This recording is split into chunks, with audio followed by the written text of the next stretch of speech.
Meanwhile, President Trump says Republicans floated a new idea, taking over the voting process and, quote, nationalizing it.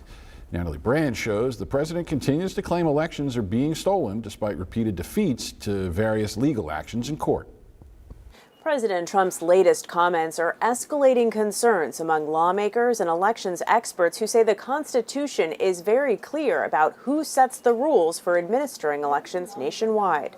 With 9 months until the midterm elections, President Trump suggested Republicans should take over voting procedures in certain places, speaking on a podcast with former Deputy FBI Director Dan Bongino. The Republicans should say, we want to take over. We should take over the voting in at least 15 places.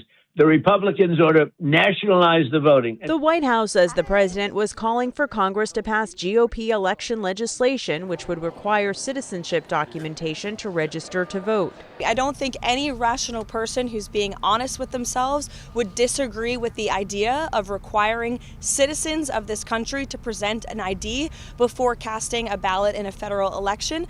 Elections experts say research shows voter fraud is extremely rare, and the Constitution gives states the authority to run elections. Congress also has the ability to alter elections rules, but not the president. It's a system that works well so long as the states make it a priority to ensure the integrity of our elections. Democratic Senator Mark Warner called the president's latest comments a pretext to conduct what he fears could be unprecedented federal intrusion into elections. This threat to our election security, the basic premise of our democracy, is forward-looking to 2026, into 2028. Warner also expressed concerns about the Director of National Intelligence, Tulsi Gabbard, being involved in an FBI raid on the Fulton County, Georgia Election Center last week over 2020 records.